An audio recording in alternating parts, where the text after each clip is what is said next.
Welcome to this edition of Men Talking Mindfulness with your hosts John McCaskill and Will Schneider. On this show, we focus on helping men and those with men in their lives to unpack some of the complex challenges we face today by leveraging meditation and mindfulness practices. Each discussion is an environment free of judgment and criticism with a focus on vulnerability, authenticity, and inner peace. Let's dig in.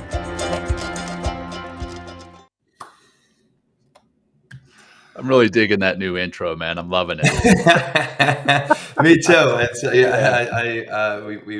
it's great to have some good people behind us supporting the show and willing, like for free, to do such a thing. So thanks to Rich Harris again. So cool. He's the guy. Yeah, Rich Harris, and absolutely great work there. So hello, everyone. Good morning, good afternoon, good evening, good day. So happy to have you joining us here today, either live here on video or later on video or on the podcast. I'm John McCaskill. This is Men Talking Mindfulness, where we do our best to demystify mindfulness and all things associated with mindfulness. This is our season finale, and today it's just me and my amazing co-host and brother from another mother, Will Schneider, over there in New York City. And we're going to do something a little different. We've done it like this before. We're going to do a recap of this last season and what we learned, what we've implemented from what we've learned. So if you've never listened to the show, this is a great place to start. Figure out what this show is all about. And if anything here today piques your interest, we would love to have you as a listener of those past episodes. So go back and listen to the rest of this season, and heck, go back and listen to the rest of this show, the rest of all our seasons. We'd love to have you give it a listen. That said, I'm going to turn it over to Will, my brother, again from another mother. How are you doing? Great. If you can hear the difference, I soundproofed my room today, my studio. So I just moved into this new place, kind of my future self place. Like I moved in. Like, I'm so excited to be here, and I have my own studio, my own workspace. I do yoga over here over my right shoulder, and teach. And it's a really awesome place. I'm excited to be here with soundproof today. So so first off, if you're enjoying the show, share it with your friends, your family, your colleagues. Give us a review. It would be very helpful. That helps actually our ranking on podcast. And, when people search for mindfulness, our podcast is likely to come up because of your reviews. So we really appreciate that. And check us out on YouTube. We're growing our YouTube channel, and we'd love you to be a part of it. Our YouTube channel is a place that we put 2, 3, 4 minute snippets of from the highlights from our episodes and with our guests, or whether it's just John and I. We just added a new trailer there as well. So thanks again to Rich Harris. It's a beautiful trailer, and and also the intro and outro as well. So again, thank you so much, Rich Harris. We're really excited about that. Also, May 18th, mark that on your calendar. And if you're sitting on the fence about doing the M2 experience, you have another opportunity to do it. We start the 21-day mindfulness experience on May 18th, right? This is designed to show you the unseen habits you have developed and how to develop new ones, plus gives you tools to improve your mind and your body to feel better. This next cohort, like I said, kicks off on May 18th. It's the last time. You'll get it at the price of $179. So check it out. Here's the website. Get ready to write it down. movement-rx.com/MTM. I'll say it again, all lowercase. movement-rx.com/MTM. Last thing, our Whoop team. John and I get the Whoop up, John. Let me see it. There you go. We have a Whoop team out there. So if you're a fan of the Whoop, and it's been very inspiring to use the Whoop to see how well I'm sleeping, recovering, and also the strain I'm putting on my body throughout the day. We have a great team. So you can join our Whoop team if you like. We'll drop the code here. It's actually COMM-7B67F6. Like, I don't know if I should really read that on air, but I just did. Okay. But we'll put that in the notes here for everybody. But the Whoop team has been really an incredible inspiration. We have a group, 15 people that have been continually inspiring one another. And it's been great. And John, you talk about all the time, like within the chat and myself, like how I don't want to go out for a run or go on the rowing machine or take that walk or meditate. And the team, everybody, just seeing everybody along their journey with the Whoop has just been incredible inspiration for John and I, and also for the small community that we have. So we invite you in. And if you don't have the Whoop, get the Whoop. It's awesome. And there's more of a plug for Whoop for free.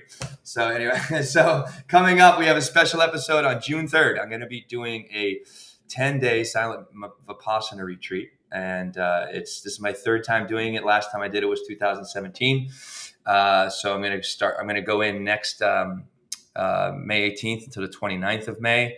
We're going to have a little follow-up episode on June 3rd. So join us for that if you like. And also, this is exciting, John. Another excitement. I hope you guys are all excited because what I'm going to mention I'm so blow your excited about mind. this. We are doing a retreat with Movement RX and Dr. T and Pear, her husband. We have secured, we're like days away from actually signing and sending some money off to this Durango, Colorado ranch.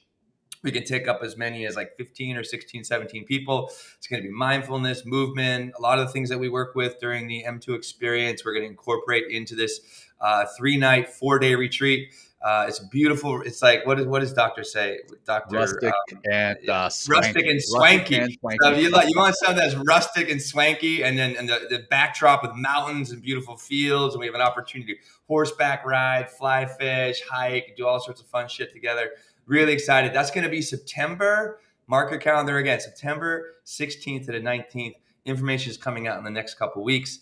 I'm really amped up, John. So I guess we'll do our grounding practice. So you can there you go. Down, right? Awesome. Okay, great. So ground yourself. Stop what you're doing. I realize that you might not actually be mowing your lawn by listening to this because the lawnmower is so loud. But anyway, I listen to stuff while I mow the lawn, man. I've got some noise canceling headphones. Put those things on. It's awesome. Okay. Oh man, I love it. Investing. Perfect. Okay. So stop mowing your goddamn grass and let's do some breathing. Awesome. Or if you're sitting, sit down, ground your feet, maybe take off your shoes, bring your hands on your thighs, interlace your fingers, and keep the eyes open or closed, depending on what you're doing. We'll just do a couple 5 breaths. We're going to inhale 5, exhale 5. We'll do it for 3 rounds, and just to see the difference in how we're feeling. Let's start with an exhale. Empty all the way out. Very nice. Good. Take a big giant breath into the nose, sitting up nice and tall with a dignified spine so you can fill that entire torso like a big giant balloon. And exhale out the mouth. 5, 4, 3, 2, 1. Maintaining that dignified spine. Take that big inhale again. Dropping in the belly first, in the middle of the chest, top of the chest. Exhale out.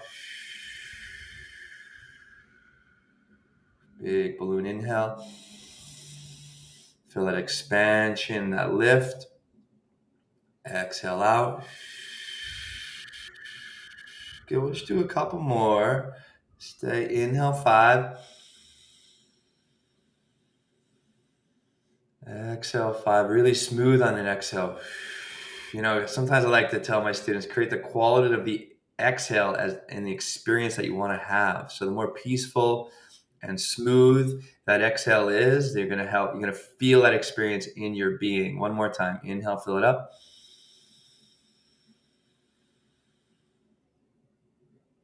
Exhale out.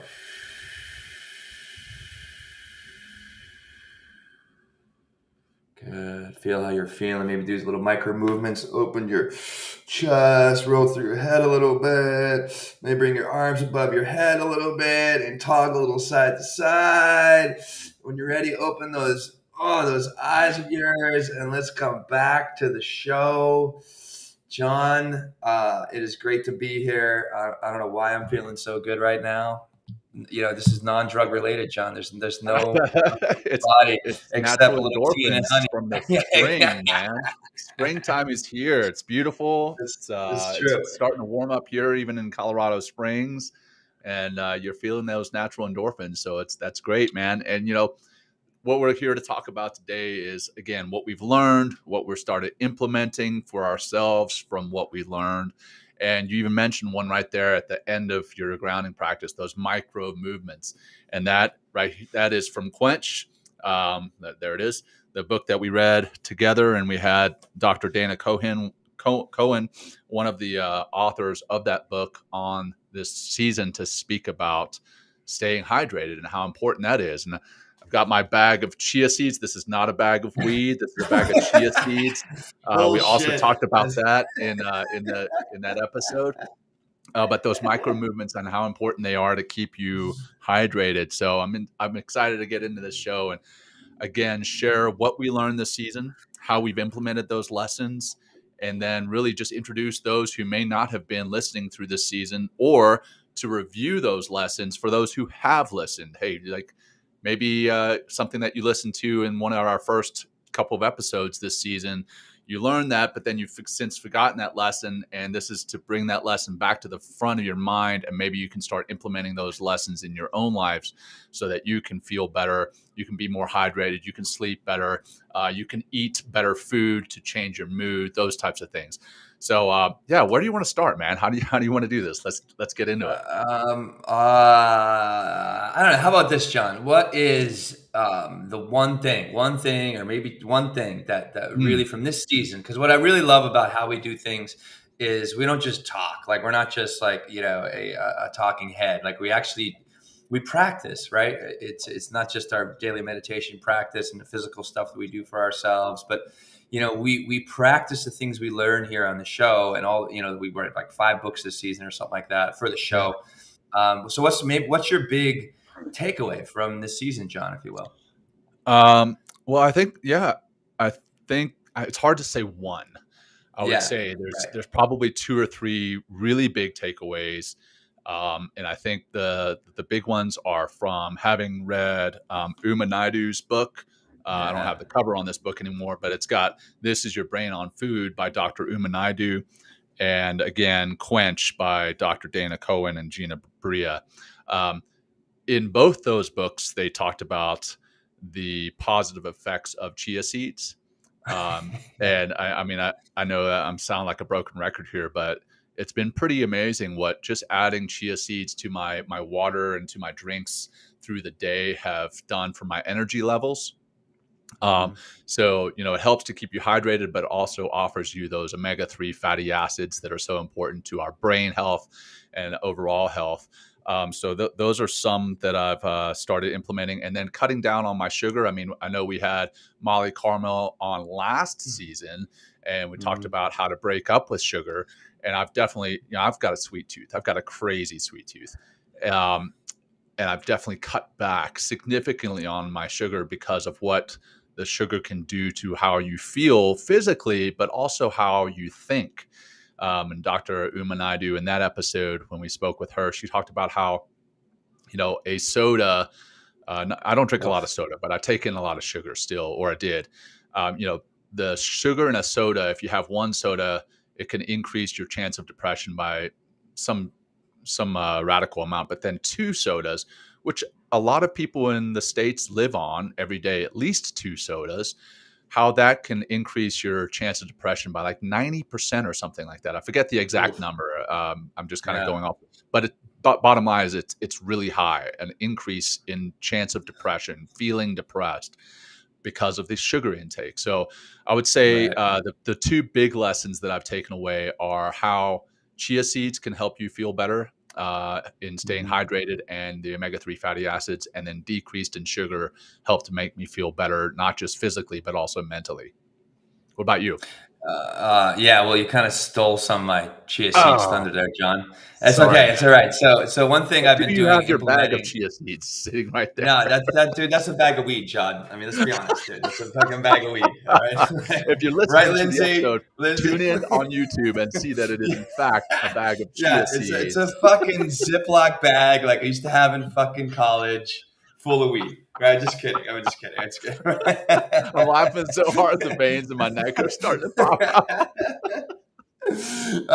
So one thing, actually, coming back to what we talked about hydration with Quench, which I really enjoyed the book, and I love it has like kind of a little cult following, which is pretty cool. And actually, it's done very well.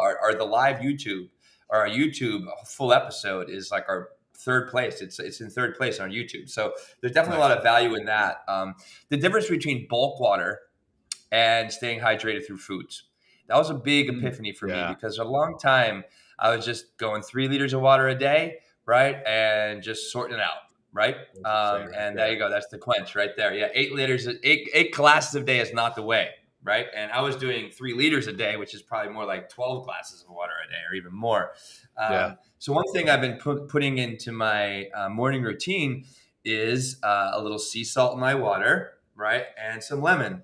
And that's the first thing I drink in the morning. And the sea salt has all these natural electrolytes and essential elements and what are they called? Vitamins and minerals. That's the key here is really the minerals that are in actual sea salt, not like fake kind of bullshit salt. And drinking that in the morning has been a great way for me to continually stay hydrated. And by optimizing my hydration right away, it also helps to feed that microbiome, which we learned about Dr. Naidu, which is so important to how you're feeling. I mean, I'm really excited for the next several years, John, about the learning and the education and the things hopefully we'll be implementing into the world because of how incredibly profound the microbiome is to not just our physical health, but also our mental health. And even like the microbiome has, the limbic, the limbic system, right? Limbic resonance also comes from that gut level, from the microbiome. So it's so weird. We're able to pick up each other's microbiome, which is like mind blowing, right? So we're in the forefront of really some great things. Yeah. When people say, follow your gut or, what's your gut feeling, there truly is something to that, right? The neurons in your gut, like it's incredible. Like I've always just thought that was a saying. And I mean, there's definitely a part of it that is, but there are actual thoughts and feelings that resonate and originate from your gut. And a lot of it has to do with that microbiome that you're talking about. It's incredible. Yeah. Yeah. So, I mean, servicing that, that's really so much of, a big part of the microbiome is probably like really close second or probably first as well because it all works together, right? If I'm optimizing my hydration, if I'm being very aware and sensitive to the food that I'm putting in my body, I'm going to continually create that natural gut health, which feeds the mind, right? Food and mood. That's a big connection, right? That's why I love follow Dr. Uma Naidu on Instagram. She's awesome. She's putting out videos all the time, talking about this kind of food, that kind of food, mixing foods. And so that was a really big episode for me, as well as the hydration one. And that's the physical performance, but also the mental performance and how we're feeling, right? Which drives so much of our actions and drives so much of how we do things. So, Well, I liked, talking about physical performance. The one of the first episodes that we had, I think was the first episode actually, it was on accountability and how having an accountability partner can improve your performance because you're going to more likely stay committed to something. Talking about the Whoop again, and I know our executive assistant is probably shaking her head because she's like, I can't believe you guys talk so much about the Whoop, but you don't get paid by them. But maybe we should reach out. We're forcing a sponsorship is what we're doing. We're just sponsorship. That's right. But the old saying, I think it's an African proverb. I don't know if it's ever been truly attributed to that, but if you want to go fast, go alone. If you want to go far, go together. And I know that when I have set my own goals and I haven't had anybody to hold me accountable to it, I'm much less likely to achieve those goals. Whereas if I have an accountability buddy or an accountability group, which again, the Whoop group is, then I'm more likely to do that. I mean, as a matter of fact, this afternoon, I'm going to go do a run because I know I want to get my little credit on that Whoop group, right? And then the odds of success of setting and achieving your goals, I think it was something like 95% chance, a 95% chance of achieving your goals if you have an accountability group or an accountability partner. And I thought that was amazing. So and I think it's 60%. 60% if you write it down and give yourself a deadline. Right. So, I mean, just even know that's if you're going at it alone, but to have an accountability buddy. Right. But I got to say, John, sometimes we fall short. Like we're supposed to be writing our book. and we haven't been doing so well with that.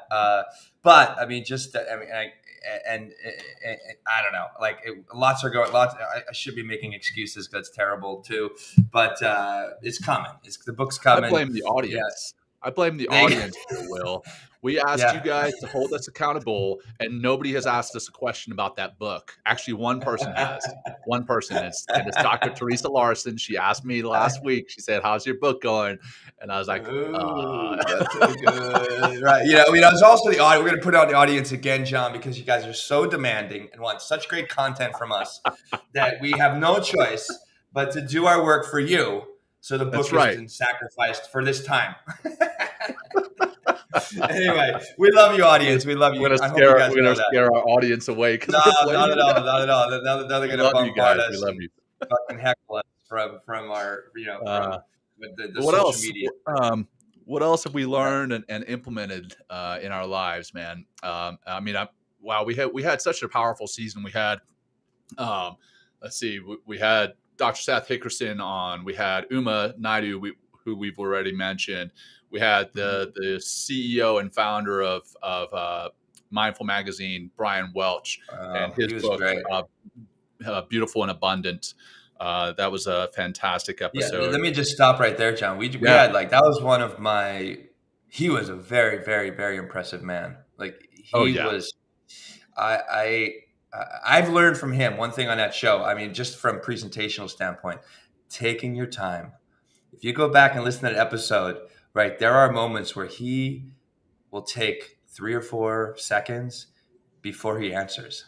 And it was strange in the beginning. It's like, fuck, man, there's dead air. Like, why? Like, would you say something, please? But what he would come out with next after that pause was something extremely profound. One thing that I really enjoyed that he talked about was how he talks about capitalism and how it's been so incredibly engaging for all humankind. And I was like, fuck, that's so true. I don't know why I've been thinking about that the last couple of days, but it's so true. The conscious capitalism. What does it take to engage people, right? In the world, and he just speaks so beautifully. His book was fantastic as well. I highly recommend that. Again, it's Beautiful and Abundant by Brian Welch, and he was gracious enough to put us in his Mindful Magazine online twice over the last few months, which has been really great. And I just really enjoyed seeing somebody that has really taken the time to really look at the world, and also someone that knows and practices elevating human consciousness and his own consciousness, and to plug that into a book that is very encompassing about the human experience and our life in relationship on this planet. That was really. He talks about here, the conscious capitalism, right? That was one. And what was that chapter? Was it chapter 17 or something like that? I asked you to read. Chapter 17. I think he talks about the Ponzi scheme, right? Yes, yeah. Which is pretty interesting to read about basically how the entire population of Earth has been a Ponzi scheme since the beginning. We're kind of relying on the next generation. That's what a lot of things have to do with, which was really interesting. But I want to also come back to what you mentioned there at the very beginning about that episode was how he listened and then paused, and then several episodes later we actually had Leadership Through Listening with Ryan Shad, and he spoke about that. He spoke about how if you're truly listening in a conversation, there normally is a pause after you're finished speaking, because if there's not, that means that the whole time you've been formulating a response rather than listening. Right. And I love what you said, Will. And I think in that episode with Ryan, one of your friends had told you, if you're truly listening, that you disappear in the conversation, or something to that effect. Listen so deeply that you disappear. Yes, that's it. Which was great. Yeah. And another distinction on that Ryan episode, honestly, Ryan just commented right there. Look at it, Ryan. You guys, I was glad he did. Ryan, what's up? You are the number one episode on our YouTube. You're our favorite episode this season by far. Yeah. Well, no, but the numbers on YouTube. I checked the other day, Ryan. you are number one. You beat out James Nestor, New York Times bestseller. And another thing, a big distinction in listening is like, are you waiting to talk or are you listening? Yes. Right. Big difference there. Right. And it's like, and if you're waiting to talk, then you're not listening, and and it's really your ego is at the forefront, right? Instead of your compassionate ears, if you will, or your compassionate self, really taking in that information. And we talked about, I remember Ryan, he talked about this one dude that just really listened so intently. And then we got into like, how did it feel? Like, how did it feel to really be heard and really be listened to? And I think that's another way of developing trust and developing a deeper, more intimate, more connected relationship, because when you speak, you're being listened to. And one thing that really frustrates me, and I have friends like this, and some of my best friends are like this, they're not listening. Definitely if we're high, they're definitely not listening. Like they're just like off in their mind somewhere. And I was like, dude, you're not listening. He's like, oh, oops, sorry. I was thinking of something else. Right.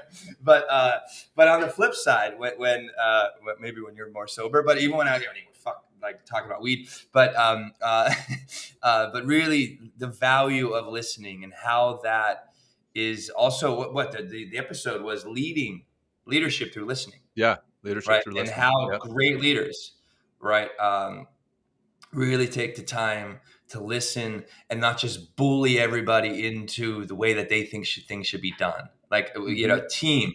There's no I in team, right? And a team is a collaborative, cooperative effort that needs to take place. And the only way that collaboration and things really get done are through listening and taking time and reflecting on what somebody said. So that was a really gift this episode. That's listening. Thank you, Ryan Shadid. Congrats for being our number one episode on YouTube. That's amazing. And for real, something else that I love that Ryan discussed is, so much of what we do these days is virtual. I mean, what we're doing right here is virtual, right? You and I are on a virtual screen. You're in New York City. I'm here in Colorado Springs. We are all, or at least very many of us, are on Zoom calls back to back to back. And how you can improve your listening while you're on a Zoom call, and how you can tell when someone's not listening on a Zoom call. And I'll be completely honest. There have been times when I am on a Zoom call and I've got, 7 different windows open and I'm getting notifications on those, and they distract me. And then I'm obviously not paying attention. But if you shut those down and you can focus on the screen and truly be, present with the other people or person on your Zoom call, how much of a difference that makes, even through a virtual setting. It's incredible. The listening, how important that is. So that was a great episode. So thank you for coming on, Ryan. And thanks for listening and tuning in today, man. It's great to see you. And one thing I'll say, and it shouldn't be this way, John, but if you really are a good listener and a compassionate listener, you're unique. People aren't going to forget you when you really, because it's not only just that you're being heard, but if you're really being heard, you're being felt. And that's what that's again comes back to that gut level, that microbiome that we're kind of learning more about. It's like when you're really taking somebody in, they value that because they're really not even being heard, but they're being truly seen, even on like the soul level. And that's like, and I think that'll just create so many stronger relationships in every aspect of your life, not just business, but everywhere. You can take that little gift with you by just listening, but it does take practice. And one thing that helped me practice, John, is that statement my friend said to me. He was like, God, I don't know, 2015. Listen so deeply or listen so intently that you disappear.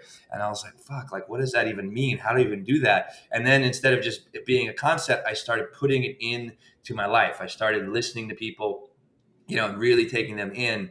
And then it's just like, but remembering that mantra, and it's slowly over time, I just became a better listener. But again, just like everything we do here at Mindfulness, it takes practice. It takes intentional practice, and listening is no different. 100%, man. And talking about, how listening improves your relationships. One of the episodes that we had this season was on relationships with your children as a mother, and how important listening is there. And that was with Teresa Larson, Dr. Teresa Larson, our partner at Movement RX. And she talks about in that episode, challenges of being a mother. And for those of you who are listening for the first time, you're like, why did you guys have an episode on motherhood in a show called Men Talking Mindfulness? Well, we had an episode a season or two ago about fatherhood. And, as a father myself, but also as a husband, I need to understand motherhood. Or as a son, in Will's case, we all need to understand motherhood and how important it is and how difficult it is, and appreciate the relationships that are a part of being a parent, being a mother. And that comes, full circle to paying attention and listening.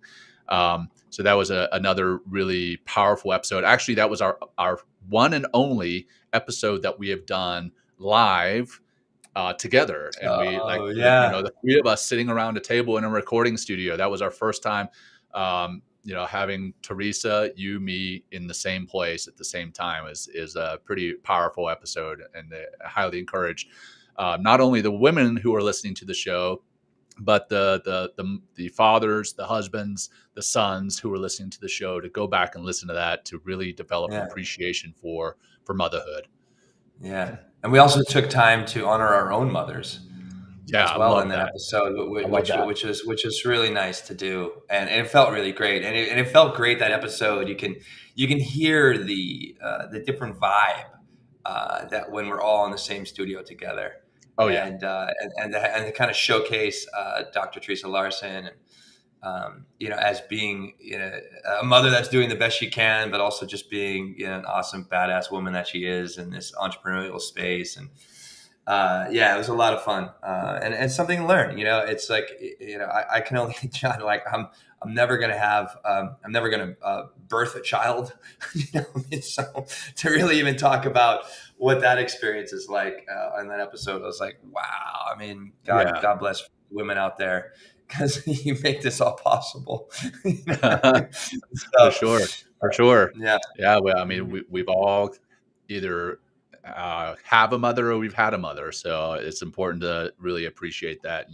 Just had Mother's Day last weekend, so if you haven't listened to that episode, go back and check it out. So I think it's a powerful episode, one of my favorites. Talking about one of my favorites, I see here, I think it was Vance said that his favorite episode was with Rennie Curran. And Rennie was a football player, pro football player turned entrepreneur and mindful entrepreneur. And he, we just mentioned Teresa being an entrepreneur. Will and myself are entrepreneurs. How important being mindful as an entrepreneur is, because if you're not, your entrepreneurial spirit can run you into the ground. And if you're not mindful about that, it can really be detrimental to your health, your mental health, your physical health, your spiritual health. And Rennie was just a phenomenal guest, and we're going to have him back.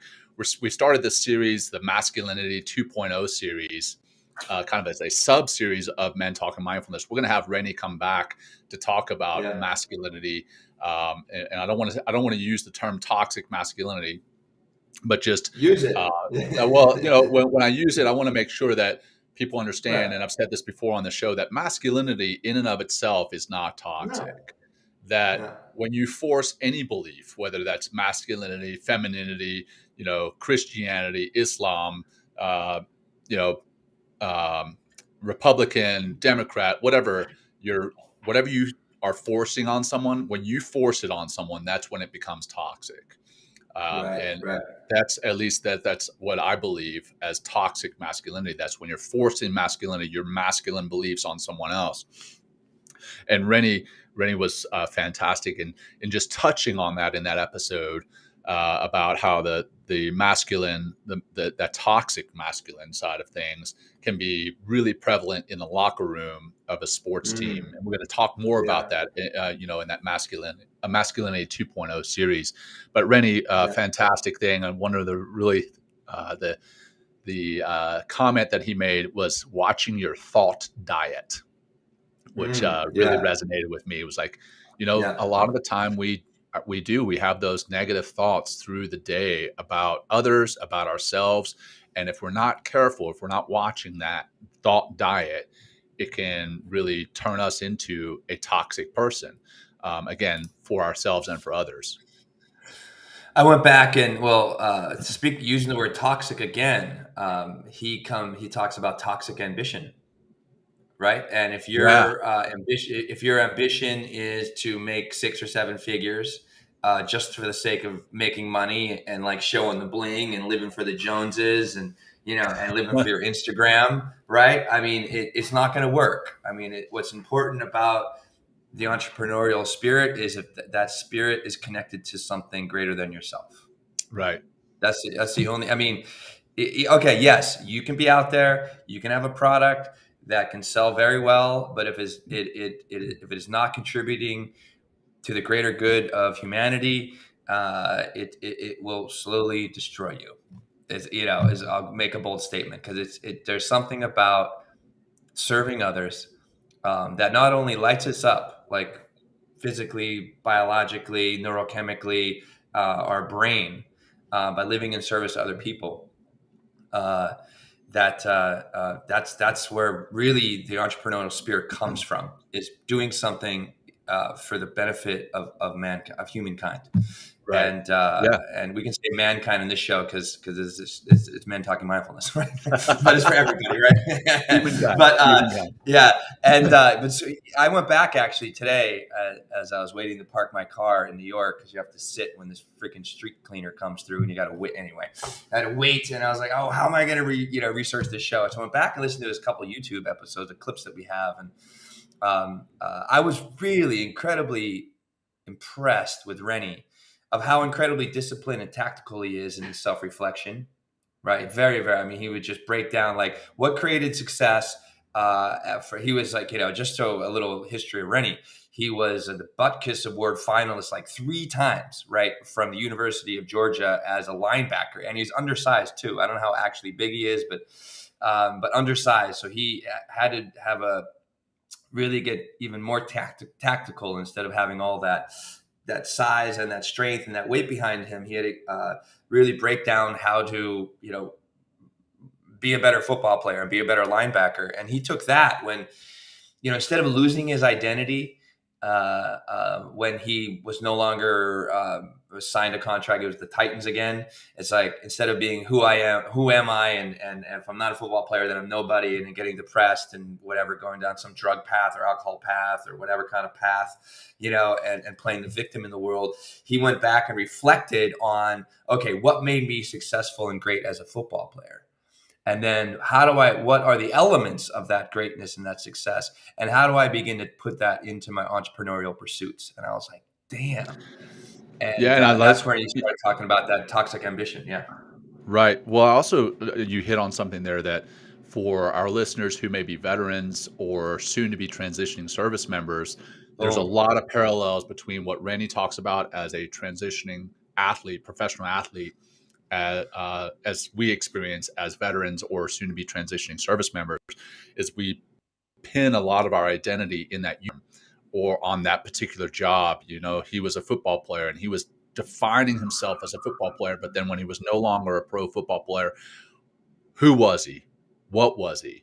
And for those, again, who may be listening or watching, go back, check that episode out. Rennie had some phenomenal thoughts about how to reinvent yourself. And rather than reinventing yourself, really going back and seeing who you've been this whole time. You just have kind of forgotten a part of it. That pro football player was just a part of who he was. It's not all of who he was. Being a service member is not all of who you are. It's just a part of it. It is a part, and you respect it, but it's not all of who you are. So there's more to it than that. And I love that Rennie talked about that in the show. And I think it's very important for our listeners to go back and check that one out. Yeah, a big part of it is discipline. Like, you can take all the discipline it took to be a phenomenal pro, like starting pro freaking linebacker. Like, how incredible is that? But like, still going back, reflecting, like I talked about, but keeping that discipline doesn't leave you. When you really practice, show up when you don't want to, do the hard things when you don't want to. and then come through and get out the other side, and you develop that grit, that resilience, which comes through discipline. Like you can really truly achieve anything. And you're Yeah. going to have much greater success if you're attached to a higher purpose that's going to serve other people instead of just your own bank account. Yeah, indeed. So, And, kind of riffing off of that, excuse me, that transitioning professional athlete, another athlete that we had on this season was John Abate.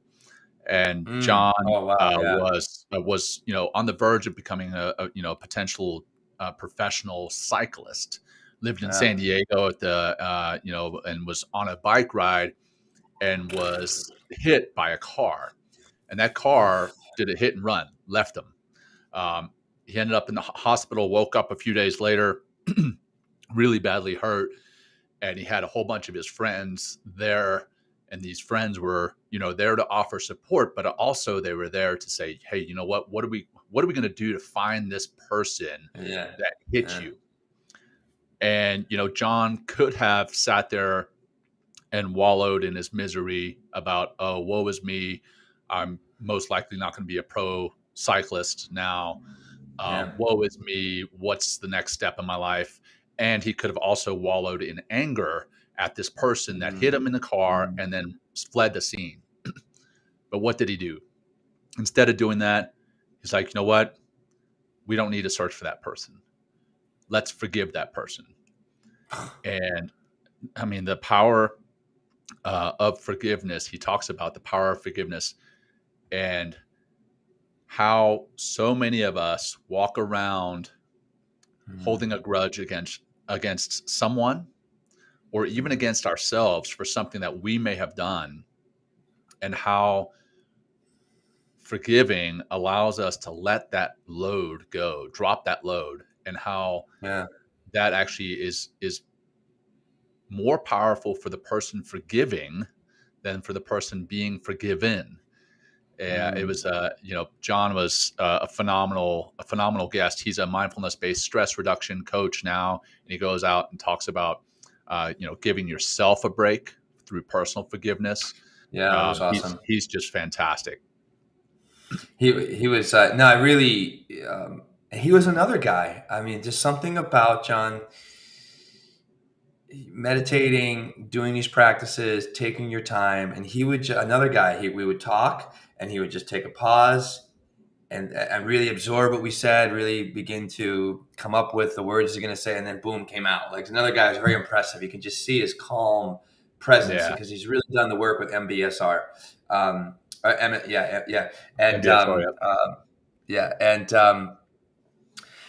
he was. I enjoyed that whole idea of he had this friend that was like, you let go of yourself Thursday. It's like, just forgive yourself on Thursday. Just like let go of all the, the shooting all over yourself, right? You post that on LinkedIn, you know what I mean? Right. Should have done this, should have done that. Oh, and then getting into those emotional loops and beating yourself up about whatever. Forgive. I think what's important about forgiveness is to remind yourself that you're doing the best you can. I mean, with all the distractions, all the things we're demanded to do, and it's like, and you can do better tomorrow, a little bit better tomorrow, but it takes time. And I think, the demands of the ego constantly, it's like it wants everything done now, or it wants to have that $1 million home now, but it takes time. It takes practice. It takes discipline. It takes so many of the things we talk about on the show, John, not just to pursue what you want and to create success in that, but what do you need to let go of that's getting in the way of the mental idea of success and the mental convalescence of what success is. And forgiveness. If you can't forgive yourself, you can't forgive your parents, you can't forgive your siblings or people around you, then you're hanging on to that shit, and that shit is dragging you down. And it's just going to keep, I mean, we're emotional beings at our core. And if that's still in your core, then it's just going to keep messing with you all the time, every day. We're going to question ourselves. And this might be a great transition point to get into self-sabotage. Well, Dr. before we get into self-sabotage, you mentioned letting go there.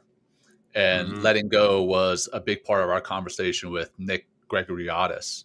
There, I actually Oh, said his name dude, correctly that time. you Gregoriadis. did. Nick Great. He was Gregoriadis. another impressive dude. Yeah. So his book, The Modern Man's Guide to True Health, Wealth, and Fulfillment. He's got It's his called own Aligned, podcast right? Yeah, there. it's called Yeah. Aligned. The book's called Aligned. Yep. Yes. Sorry. Yes. The book is called Aligned, and then that's the subtitle there, The Modern Man's Guide to True Health, Wealth, and Fulfillment. He came on and talked a lot about letting go because of so many things that we hold on to and we hold ourselves to connected to. If we're able to let go of those things, we're able to live that better life of fulfillment and health and wealth. He was just a fantastic guest, fellow South African. And I see Michelle here watching on YouTube, another fellow South African. Yeah, he was great. And we're going to go on his show here in a couple of weeks. And we're excited to be on there with that. But yeah, he talked about, courage and willpower, having willpower and developing willpower through courage. And then we also talked about pornography in that episode. That's something that we haven't talked about in this in our show before, but we talked about it and how pornography can be very detrimental to having a true relationship with someone that is based on love and kindness, instead of just the physical side of things. And so there was a lot of goodness in that episode, and a fantastic read, very easy read. The chapters are like 4 or 5 pages at a time, which I love. Like Dan Brown's series, all Dan Brown's books are super short chapters. That's very helpful for me. So check that out. Check out Aligned by Nick Gregoriadis. Yeah, he was, another disciplined, another disciplined individual, John. Look at also, I think the theme here of this whole thing is the need to be disciplined. And what does it take to be disciplined? And this is part of Nick's book, right? Of that, of creating discipline in your life. I mean, he is a black belt in jiu-jitsu.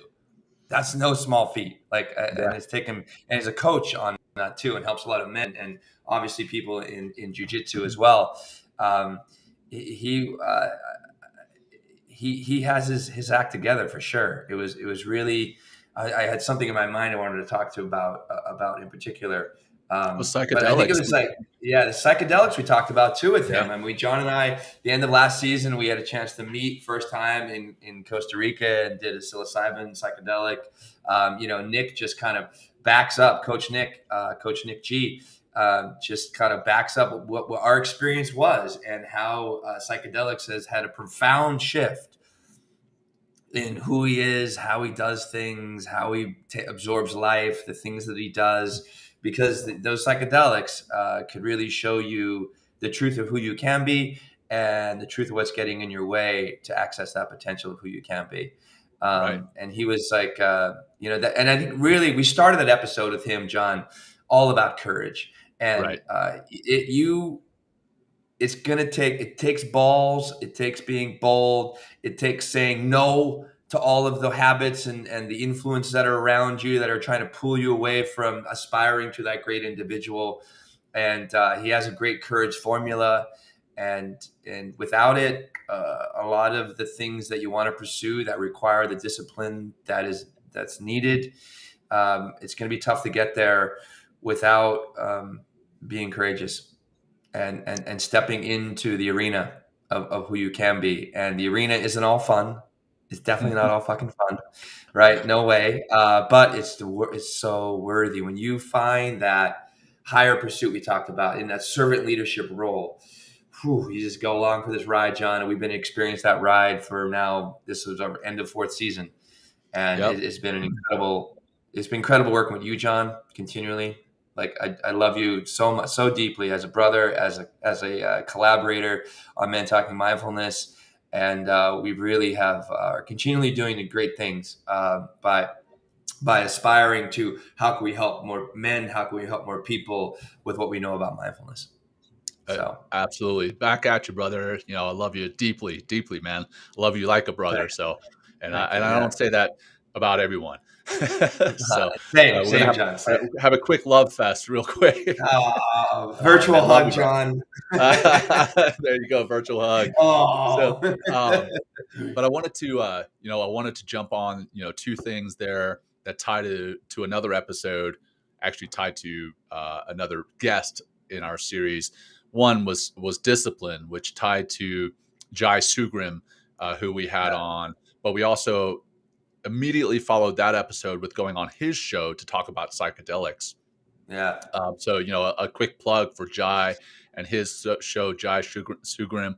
But in our episode with him on Men Talking Mindfulness, we talked about cultivating discipline and how important that is. And then, that comes full circle to the accountability. It comes full circle to how having discipline is incredibly important. It lays the foundation for just about everything else. Just like when we were talking about Nicholas and courage laying the foundation. I think courage and discipline really go hand in hand. So if you want to know more about discipline and how important it is, please go back and give that show a listen. You got any comments on that episode? Well, I think we'll fucking plug Whoop again, right? Technology works in the right way.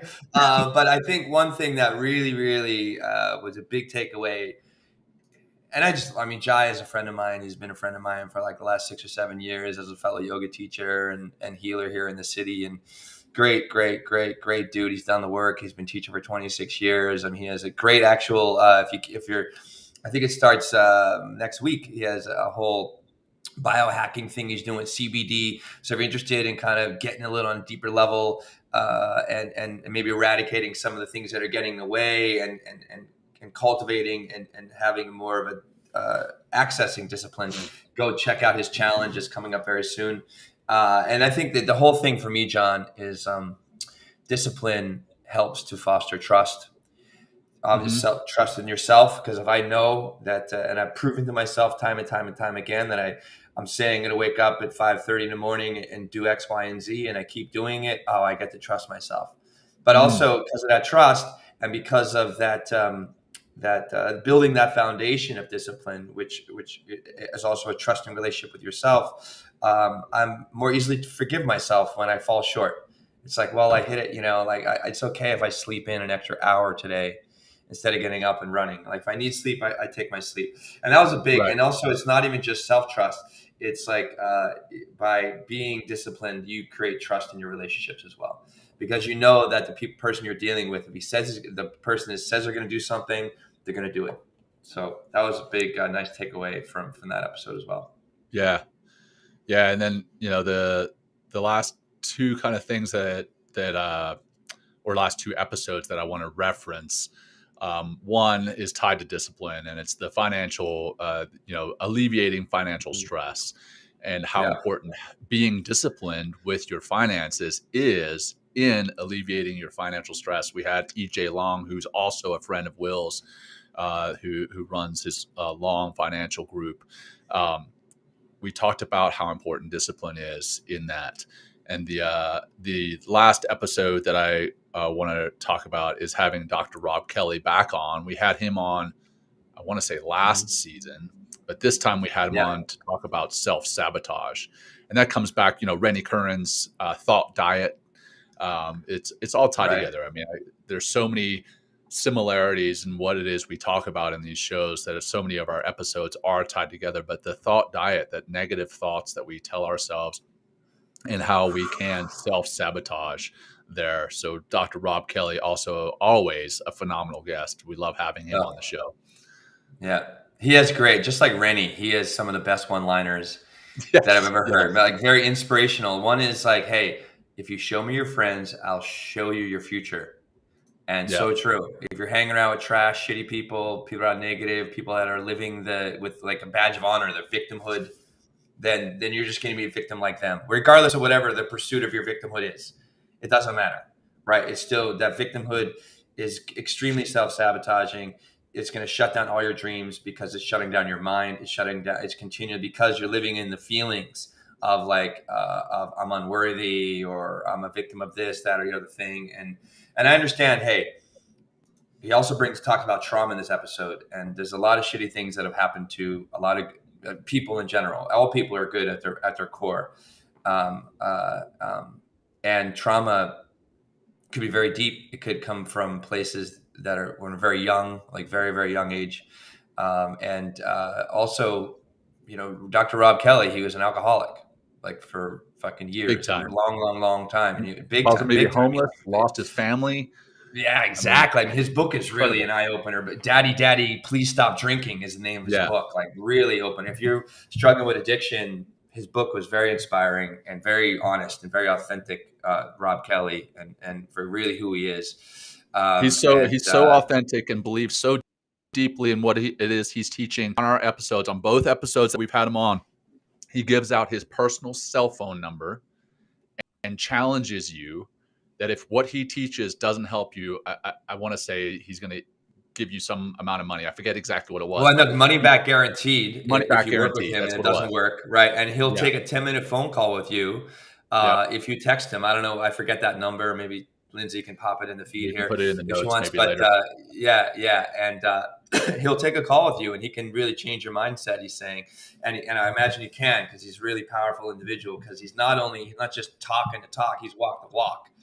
And and there's a reason he's on like television shows and doing this and doing that. But he is. And one thing I'll say about self-sabotage that was a big deal for me is the environment. Not only the people you surround yourself with that is going to have a heavy influence on how you're feeling and what you're doing based on your feelings, but also your environment. Like if your place is always trash and your bed's not made, and shoes are everywhere, clothes are everywhere, and your fucking kitchen is a mess. Like that's just an external reflection of what's going on the inside.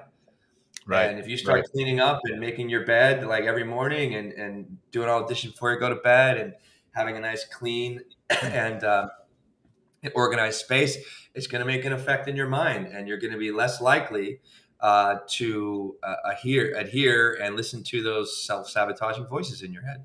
Right. Like just that could be a great way. And it's like another thing we talk about a lot on the show, John, is start with one thing. Start with one thing on your mindfulness path. And that could be just organizing your space and staying disciplined for weeks and weeks and weeks and weeks, and keeping with that discipline of having an organized space, and watch how that organization goes to something else. And maybe start meditating more, or breathing, or taking care of yourself more physically. So it starts with one thing. I think this is an episode on discipline and mindfulness, but it's so much like John, is to being disciplined, being mindful, sitting in meditation, getting to know yourself on a deep emotional and conscious level. You'll get to be aware of those voices and those self-sabotaging voices, that internal dialogue that it's been kind of there. I think it's evolutionary biology in some ways, that negativity bias, and we're fighting it. We're kind of working, accepting, forgiving ourselves when we fall short of those goals, but also developing a new voice and creating new influences in our life that will help us to continually empower, right, that entrepreneurial spirit, or that loving spirit, or that mindfulness spirit that you want to pursue. And it just takes practice, and it takes a lot of patience, a lot of discipline. Patience. I can't, discipline. And actually one thing, and if Dr. Rob's listening, Dr. Rob, I've been meaning to kind of contact you. Like he talks about in the episode, he goes, what I do with my students is if they're a big car guy, I take them to the Porsche dealer and they'll sit them in the Porsche and be like, you can have that car. You can have that car. It's going to take some work. It's going to take some discipline, but that car could be yours. You have to start seeing in your mind. This place I'm living in right now, John, I moved 2 weeks ago into a new space, and it's like it is the apartment of my dreams in New York. And I want to just give a little shout out to Rob Kelly, because I put myself here a little bit out on the skinny branch, because my rent doubled. But I believe in so much of what I'm doing and what we're doing, John, and how we're doing it, that there's no doubt that we will continually, and I will continually, be creating a more successful future for myself and our show, and everything that I'm doing here. So thank you, Dr. Rob. Boom, real inspiration. There you go. You got to text them and let them know that you gave them a shout out, man. Yeah, I will. Um, Yeah, I will. Yeah, totally. one episode that we did not cover is the flow state episode with Kara Bradley, which Yep. was also a fantastic episode about how to get into that state of flow, that Zen state, the zone, whatever you want to call it. She gives some great tips on that and how mindfulness is tied to that, and then how stretching yourself outside of your comfort zone, which you're Yeah. doing, Will, with that apartment. You're stretching yourself just outside your comfort zone so that you can be in the flow regularly Right. in that apartment. Yeah. Um, Right. and Kara works very closely with Stephen Kotler, the author of The Rise of Superman, Stealing Fire, The Art of the Impossible, and a whole slew of other books. And we're going to have Stephen Kotler on next season in July. We'll have him on at I think it's July 15th, if I remember correctly. We'll have him on, and we're going to be talking about flow state and attaining altered mind states and everything that's wrapped up in those books, the Art of the Impossible, Stealing Fire, Rise of Superman. So we're very excited about that. But also, Kara and Stephen Kotler have worked closely together to help people achieve that flow state, and how important that flow state is to getting shit done, right? So, Right. and I know one of the big things that you're a huge fan of is the Pomodoro method to achieve that Yeah. flow. Bingo. Yeah, I It's know that it's you've helpful. implemented that. Yeah, I it's have, huge. like, that Pomodoro method is like 25 minutes on, working intently on one thing, right? Setting a timer, 25 minutes, maybe 30 minutes. I've been going 30 minutes. 25, I think, is what they say the threshold is, the Pomodoro method. And then taking those 5 minutes, right? So that 25 minutes, like, you're kind of inviting the flow state to happen, because you're only concentrating on one thing. You're eliminating all distractions and just going down that rabbit hole for those 25 minutes. And also with this Pomodoro method, and what helps kind of enact and experience this flow state is it's an agreement, or what I'm understanding, it's an agreement with your ego, in a sense of like, hey, just leave me alone for 25 minutes. Okay. Stop fucking telling me that I got another 10 or 100 things to do today. And I want to do this one thing right now for 25 minutes. So I kind of turn down that self-sabotaging voice, right? And then tune in, right, to all of my effort, and just flow with those 25 minutes. And then, because then at the end of that 25 minutes, I got 5 minutes, I can get something to eat, I can go for a walk, I can just kind of like let all the fucking mind shit come back in, and then boom, drop back in for another 25 minutes. And that's been a great way. That's how it really helped me to write the beginning of that course that we did with Heroic Hearts Project. Yeah. Was being in that 25-minute zone, popping out, coming back in. And I was like, couldn't believe what started to come out, because I committed one thing in that 25-minute time, and it made a big, big, big difference. We got to start writing a book using that, man. It's true. Very true.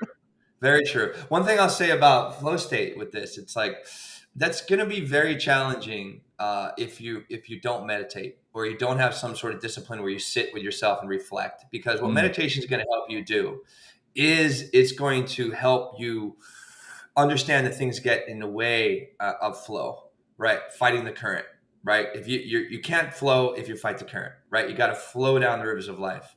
And that goes for the emotional, torrent that happens on the inside. That goes for the mind. And if you're battling with the mind, battling with your feelings, battling against yourself, flow state is not possible. And if you really want to start to get into flow, I would suggest, and I think John would too. It's like, start meditating, start sitting, start reflecting, because then you get to see, right? Because flow state is on the out is like it's feeling from the inside. There's a lot of neurochemistry that happens that Stephen Kotler, I can't wait to talk to him, talks about. Like, I think it's the 5 elements of flow, or the 5 neurochemicals for flow.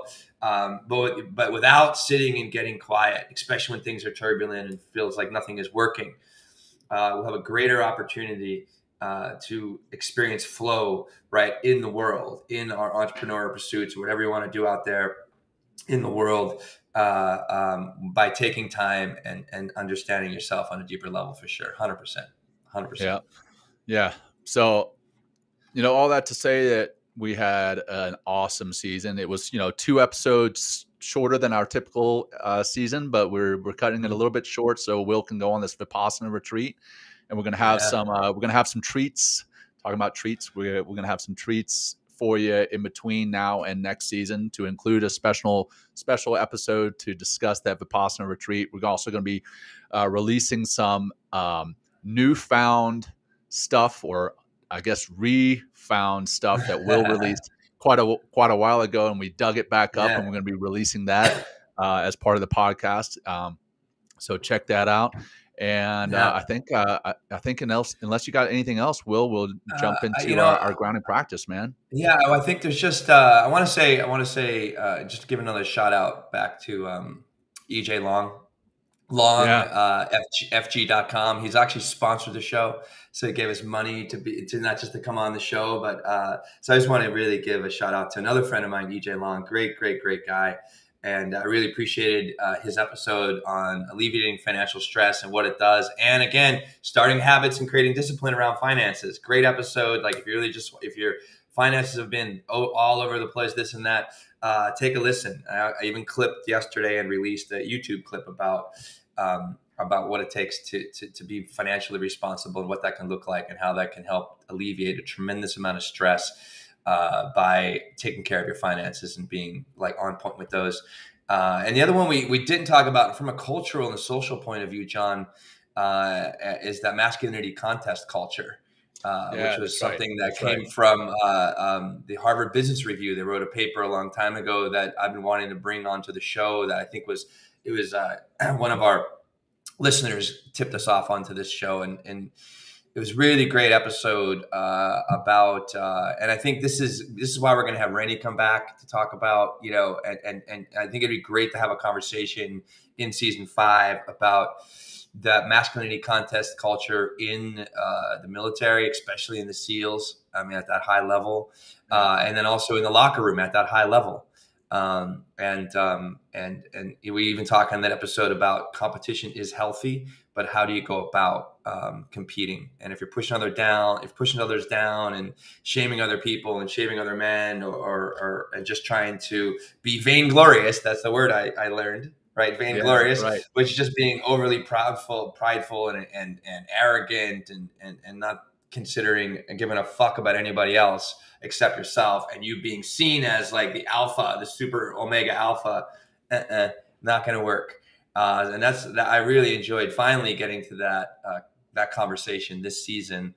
And if you live if you live kind of in a culture that is that is toxic and toxic masculine, that is only really rewarding, and not rewarding just like a few individuals and not taking the group in to consideration and other people's feelings and listening to other people and trying to collaborate as a group.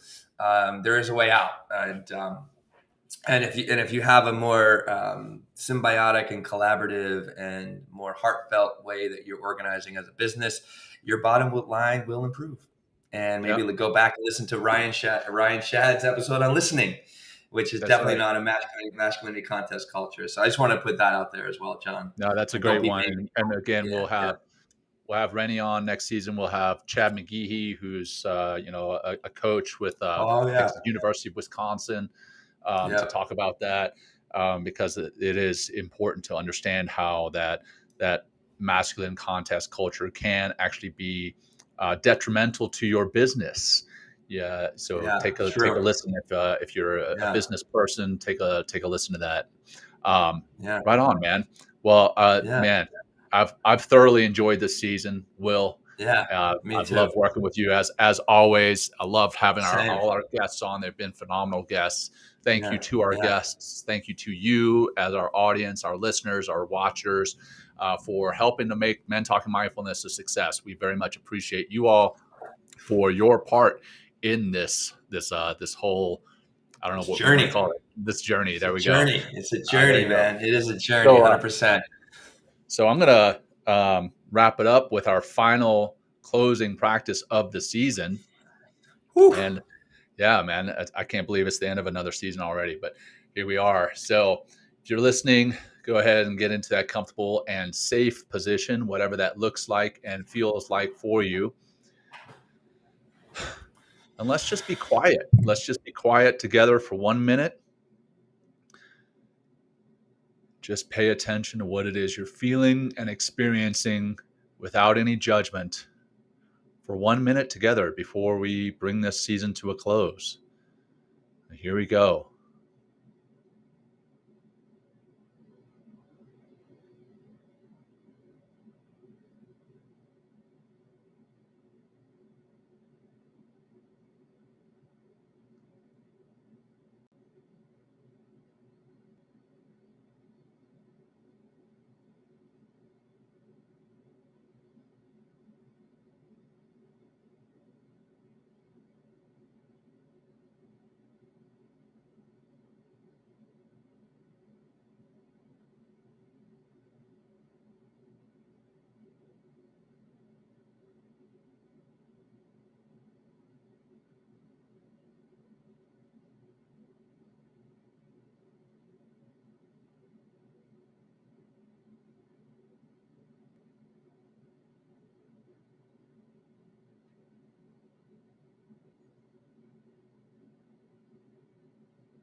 Good job. And now let's bring your attention again back to your breath, and we'll wrap it up with one deep, deep, deep cleansing breath together. Begin by letting out as much air as you can from your lungs, bringing your navel to your spine.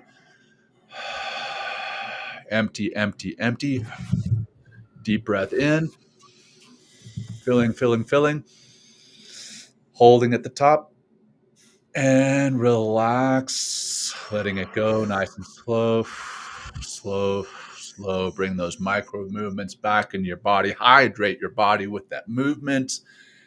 And thank you all for a phenomenal season. We really appreciate you listening. If you are a new listener, please tune into those episodes that we mentioned in this season and the seasons before, and share this show with your friends, your family, and whoever else you think may benefit from hearing or watching. So, Will, brother, always an honor. Over to you. Same. Just thank you to you, John. Thanks to Lindsay. Thanks to everyone that has been listening and sharing and commenting, and keep us moving forward to bring more mindfulness in many different ways. Again, we're demystifying mindfulness, and it's not just one thing, it's many things. But if you're not on the path, start with one thing for sure. There you go. And there you go. And I think that's it. And it maybe last thing I'll plug, John, is we released several meditations this season. So if you want a guided meditation, go to any one of our, any fucking podcast platform. And I think we have like 8 or 9 meditations to sleep, to relax, to, a little reset, refresh kind of thing. So that's one way you can get on that path and stick with it. And John, thank you. Great season. Thank you, everybody, for listening. We're back starting season 5, July 1st. Yep. And we already have like 4 guests lined up. And one of them, again, is Stephen Kotler, 4-time, 5-time New York Times bestseller. And some dude, I'll say Keegan Gill, who ejected from his plane at Mach 1. Yes. I can't wait to talk to that dude. That's thank you, Sean. Love you. Love you, John. Love you back, brother. All right. Same. Until next time. Peace, until next season. Peace. Peace. For joining us today. We hope you walk away with some new tools and insights to guide you on your life journey. New episodes are being published every week, so please join us again for some meaningful discussion. For more information, please check out mentalkingmindfulness.com.